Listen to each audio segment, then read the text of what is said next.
This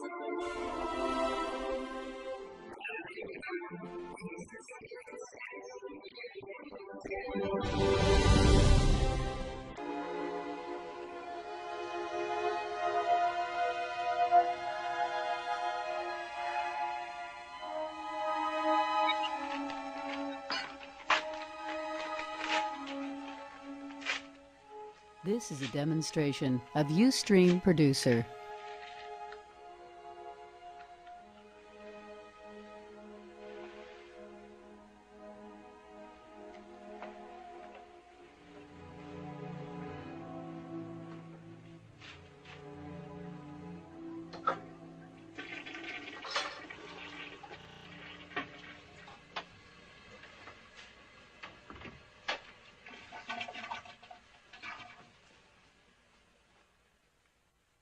This is a demonstration of Ustream Producer.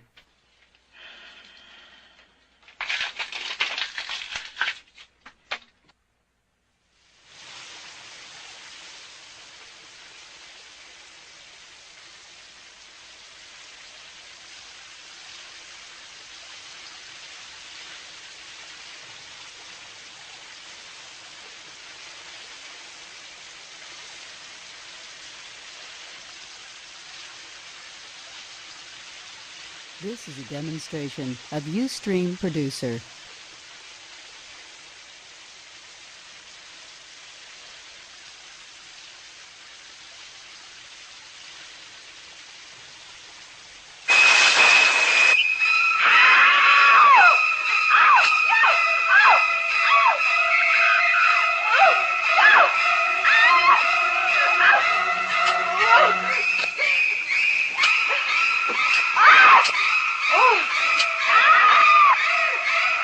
Demonstration of Ustream Producer.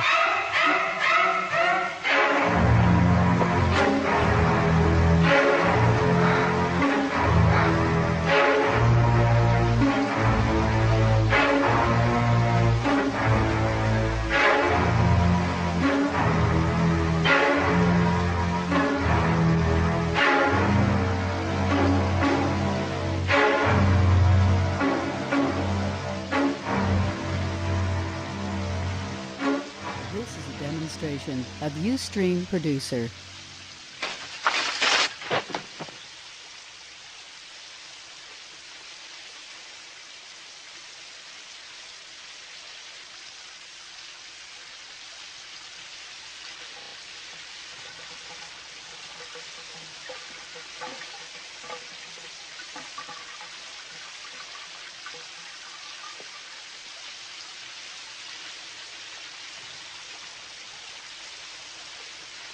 This is a demonstration of Ustream Producer.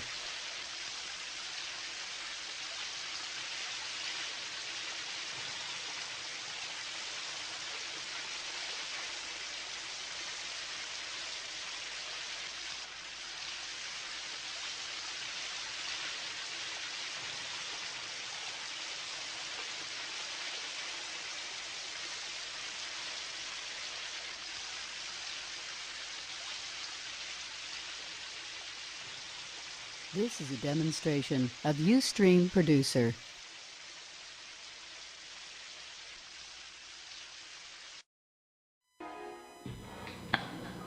Hola, ¿qué tal a todos aquí en la sección de Mambembe? Ahora agarramos esta escena para poder entrar directamente en materia. El tema era así como en un gran espectro de qué es el terror y por qué nos gusta tanto.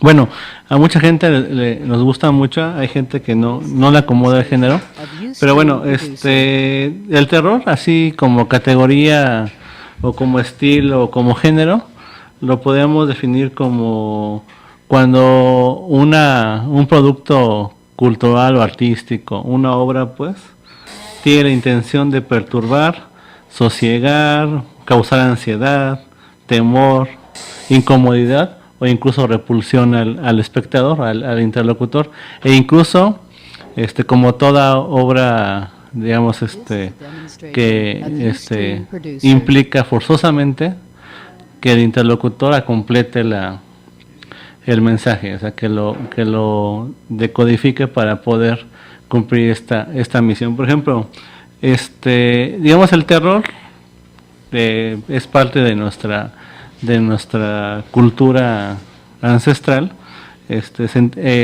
Tenemos una necesidad de explicar algunas de las cosas que no comprendemos o que no había una explicación suficientemente elaborada, como las teorías científicas, pues.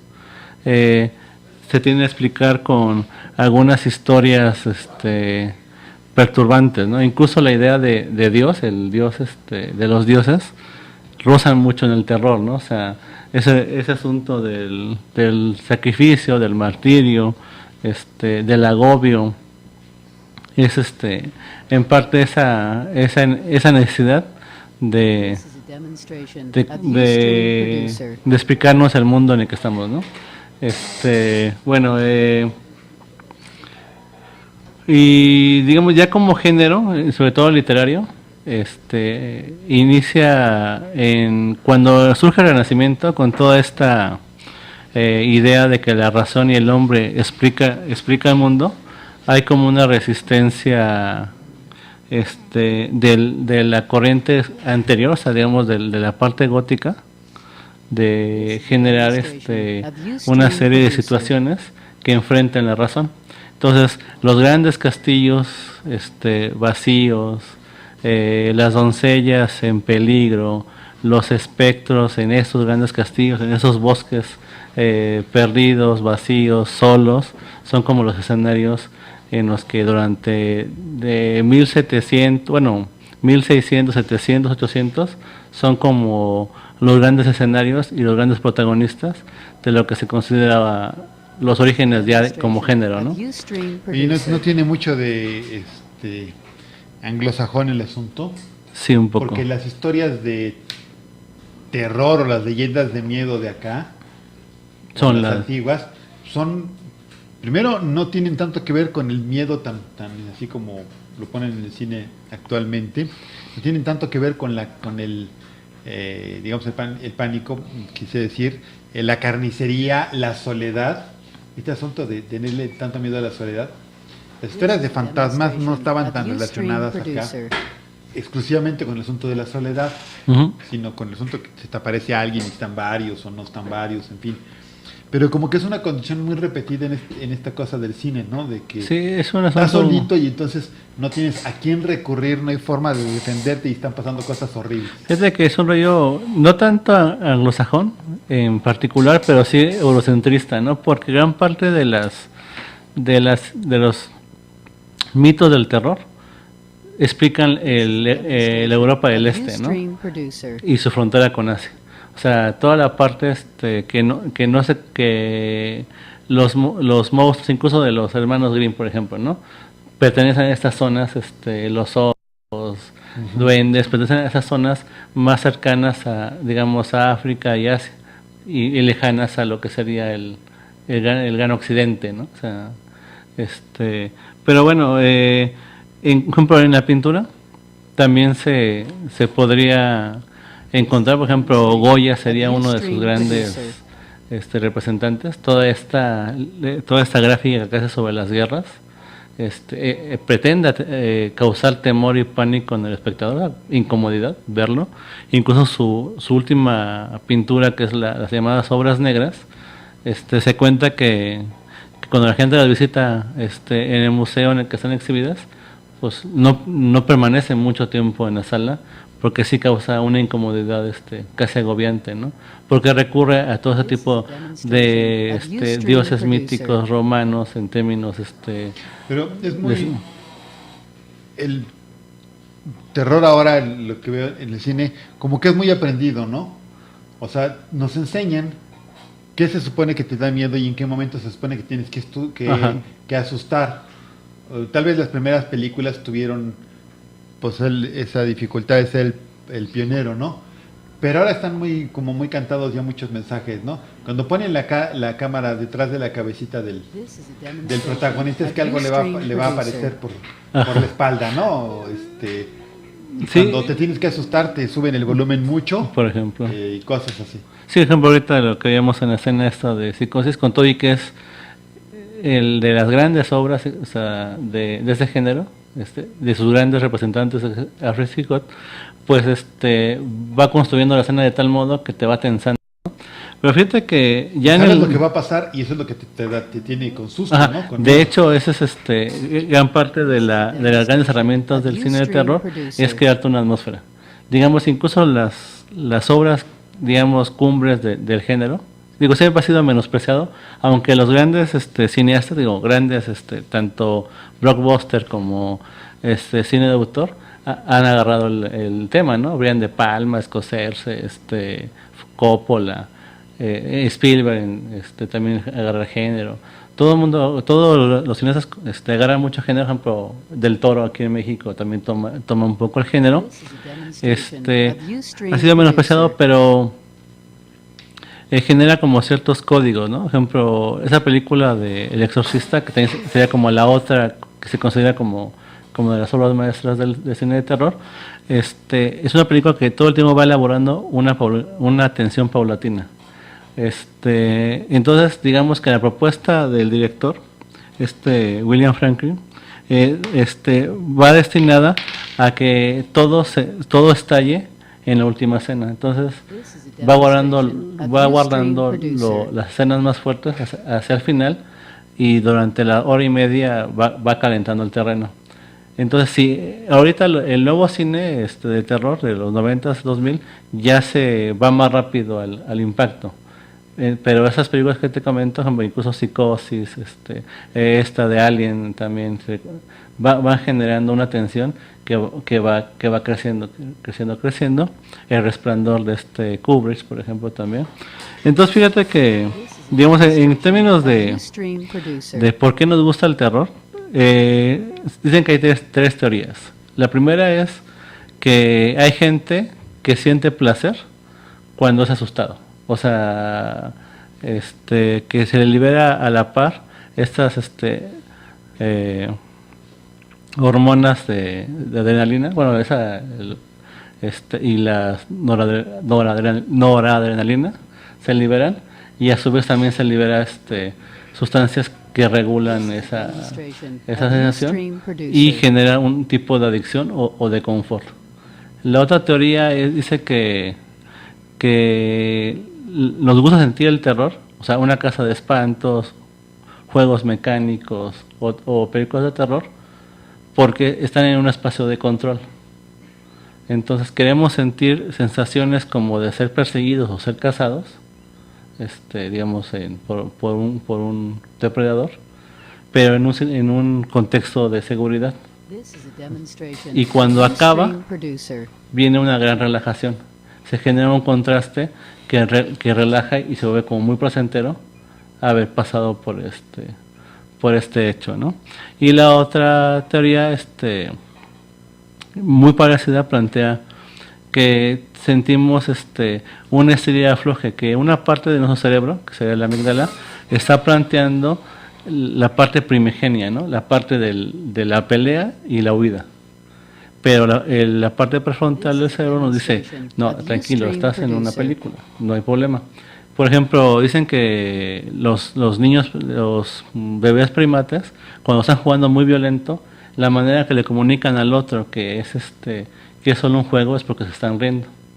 Entonces plantean que en alguna película, cuando hay sala llena, por ejemplo, y la gente se espanta súbitamente, después es muy común que venga una risa, casi en coro. Digo, los que no, y esa es porque nos dicen, pues, primero asumimos y aceptamos que el director nos hizo la jugada, nos espantó, y después viene una reacción diciéndonos que estamos en un espacio controlado y que no hay ningún peligro. Esa es una de las partes que no comprendo, de muchas que no comprendo del terror, es esa. O sea, porque van a espantarse, ¿no? Luego se asustan. Eso quiere decir que asumes, te la crees, te involucras. Y luego les da risa. Siempre desde que yo adolescencia, ¿qué tiene de chistoso eso, malo o terrible o lo que estuvieran pasando? que la gente se ríe, y siempre la explicación que me han dado todo el mundo es que se ríen de nervios. Es que a mí nunca me ha pasado eso de que me dé risa algo que es, desde mi punto de vista, horrible o asqueroso o que dé pánico. Entonces me cuesta mucho trabajo conectar con este asunto, pero a la gente le da mucho gusto. Esto es asunto que dicen que les gusta asustarse. Es que a mí me gusta que me asusten. Uh-huh. Incluso fíjate que cuando... Perdón, de que aclares eso. Oye, y esas personas que les gusta ver así, cuando las asustas de que les haces una broma en la casa, ¿les gusta también o se enojan? Porque hay personas que se enojan mucho si les quieres asustar, ¿no? Yo creo que como es diferente la situación, ¿no? Porque no están en un control, digamos, cuando No vas a una están tan película, seguros como viendo cine. sí, porque estás avisado, ¿no? Cuando vas a una película de terror, incluso tú pagas el boleto muchas veces o compras la película. Para que te asusten sin dañarte. Ajá. Entonces estás avisado, entonces es una manera de recurrir a una sensación primitiva en la comodidad de un asiento de cine, ¿no? O en tu casa. Y fíjate que ese género ha tenido como 3 etapas muy marcadas y siempre van ligadas a crisis.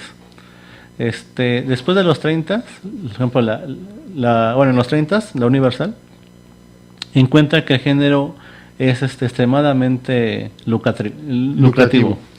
Y en los 20 en la segunda década del siglo pasado, o sea, del 10 al 20, ya había obras de terror, de fantasmas, todo en un asunto muy gótico.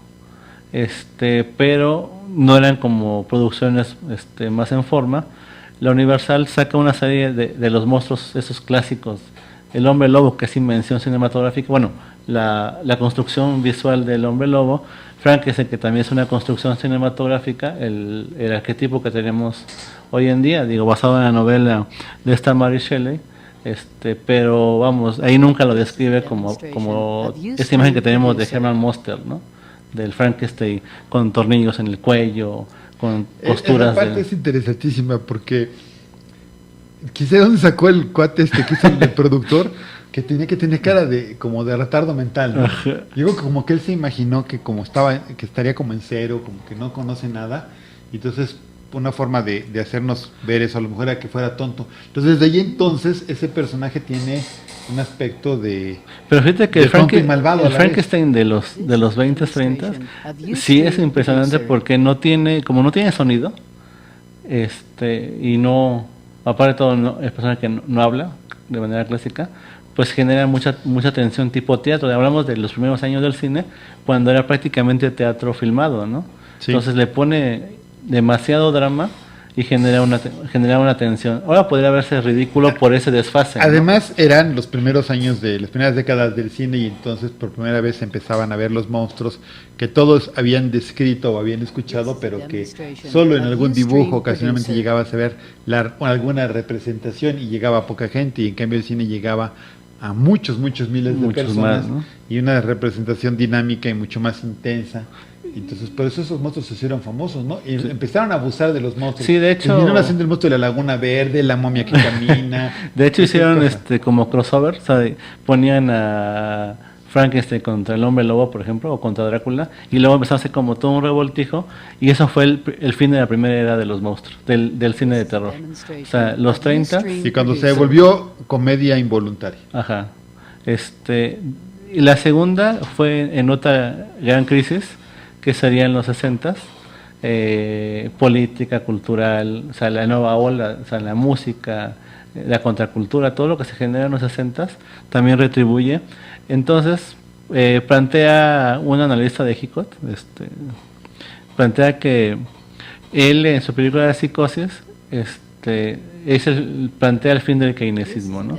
O sea, el monstruo, el enemigo, lo que te provoca miedo, no es gente que venga, como mucho terror que era gente que practicaba vudú, que venía o de África o de Sudamérica,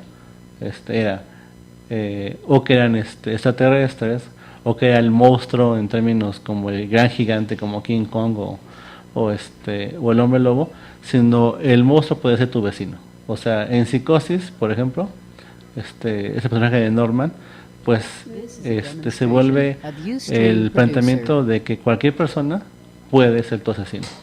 y eso genera una nueva atmósfera de terror.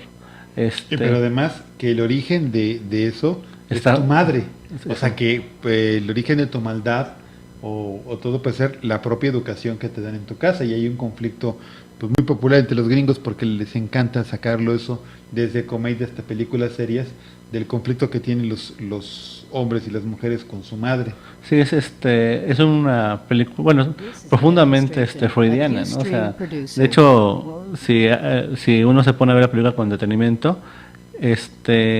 arriba, donde está la madre, pues es el super yo, en el planta baja donde él está atendiendo, pues es el ego, y abajo, ¿no? donde baja a la madre en una cena, ya cuando descubres que está muerta, la baja al sótano, en la zona del ello, ¿no? Entonces ese conflicto lo plantea muy de manera muy gráfica y muy cuidada Hitchcock. Y eso es, creo que una de las cosas que da terror, ¿no? Pensar que puede ser un ser tan sagrado como se veía o se solía ver en el discurso público a las madres, el origen de una cosa así, y que los propios sentimientos entre la madre y el hijo podrían generar un criminal como el cuate ¿no? Uh-huh. Y ya de ahí vino una serie de asesinos, por ejemplo, esta de Masacre en Texas, de ya 10 años después más o menos, de Toby Hooper, en la que igual se plantea este asunto de que vas de viaje, se plantea todo un esquema, ¿no? Vas de viaje, te puedes encontrar a una familia que te puede, que te... O sea, la desgracia puede salir en cualquier parte, ¿no? Y eso es el nuevo terror, digamos, de hollywoodense. También se plantea otro país que produce mucho terror en esa década, es Italia. Lucio Fulci, Dario Argento, una que se llama Suspiro, que sí es bastante sórdida. Ellos son bastante más gráficos, más viscerales, el terror en lo que se llama gore, o sea, salpicón de sangre, tripas, que lo permite porque en los 60s quitan una restricción de censura y clasifican las películas por edades. Y eso permite que la gente, que le puedan meter un poco más de sangre a las películas y ponerles una mayor de 18 años, ¿no? Sí, pero la tendencia siempre es exagerar, ¿no? Para llegar más lejos que la película anterior o que el autor anterior, y entonces terminan reduciendo a comedias. A comedia involuntaria. Casi todas las cosas, porque esto que se sangre hubo un momento en 60, 70 que lo que estaba así, pero de moda en las películas es que si le daban una puñalada, un machetazo, una cosa a alguien, salía un chorro de sangre disparado. Ajá. Eso era como que lo más parece. Claro, las películas más malonas, ¿no? Las más serias pues no llegaban.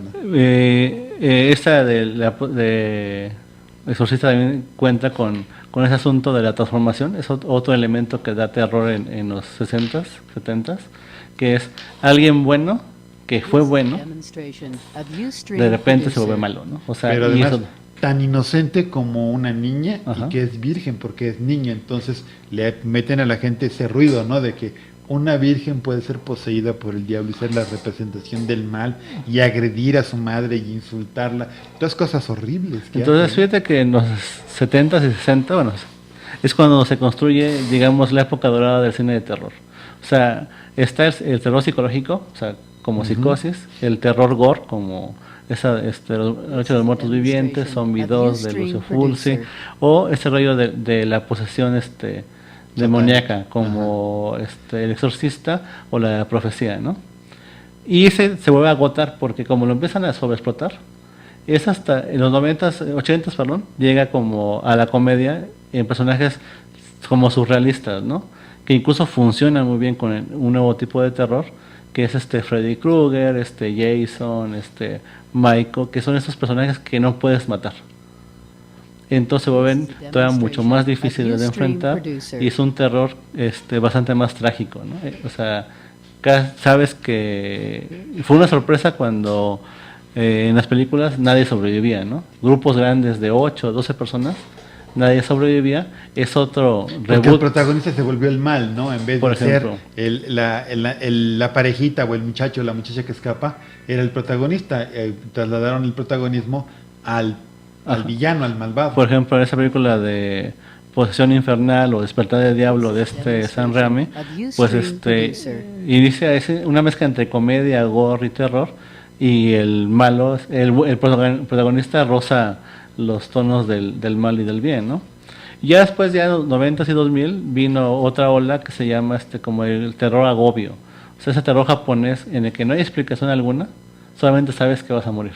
O sea, como esa película del aro, esta de El cubo también, la mansión. ¿no? El cubo es creo que francesa, me parece, ¿no? Pero es más o menos ese rollo, Ajá. ¿no? Sabes que no hay salida y eso genera mucho estrés y frente a toda la producción, digamos, blockbuster de cine, que sabes que al final va a ser feliz, representaba un gran atractivo. ¿Y no tendrá que ver eso con la época? Sí, de hecho, es según Stephen King, que no me gusta mucho, pero él plantea de que el terror es un reflejo de la sociedad en la que estamos.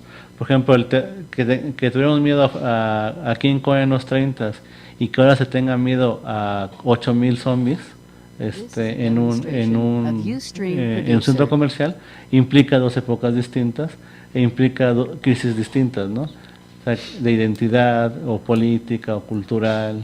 Es que este asunto de que no hay salida, como lo que dices del aro, Ajá. como lo de los muertos que caminan, lo que te encanta de los zombies y esas ondas, es no hay salida y nuestro destino es vivir huyendo y aterrorizados. Sí. No hay solución.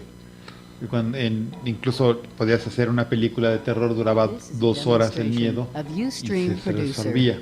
Y ahora con las series, ¿no? Son temporadas y temporadas sin solución alguna. Eso me suena al neoliberalismo y el futuro, cómo vemos el futuro. O sea, me refiero no que sea un mensaje subliminal, sino que los autores de alguna manera describen cómo nos sentimos, ¿no? Cómo estamos viendo las cosas, y entonces una forma de decir nos sentimos sin ninguna esperanza es este tipo de expresiones que comentabas. Incluso que sea muy gráfico, o sea, que sea muy brutal la estética, tiene que ver incluso con la época, ¿no? Estamos en una época en la que no hay sutilezas. No hay sutilezas, ¿no? O sea, estamos apaleados por todos lados. Creo que sería todo por ahora. Nos veríamos en 8 días. Pues luego tendremos que continuar porque quedan muchas cosas y preguntas que te tendría que hacer al relaciones. ¿Por qué las puedes hacer de una vez nos da tanto, ¿por qué a algunos nos da tanto coraje el terror? Según ¿por qué nos resulta tan molesto? Según la gente que suelta demasiada noradrenalina, es la gente que tolera menos el cine de terror. La gente que suelta más endorfinas en lugar de esta es la que le gusta más. A mí en general no me asusta. Me da coraje, me molesta, se me hace demasiado tonto o agresivo según la cosa. No digo que sea inmune y que nunca me haya asustado, pero en general no me asusta, pero me incomoda mucho, me desagrada. Iván, pusiste la de... Entonces, nos despedimos con un pequeño clip de 1 minuto hablando de sangre. Para que yo me ponga como debe ser. Una escena clásica de los fanáticos de Johnny Depp. Pueden ver aquí cómo empezó en la película de Pesadilla en el Infierno. Ah, yo pensé. A Viewstream producer.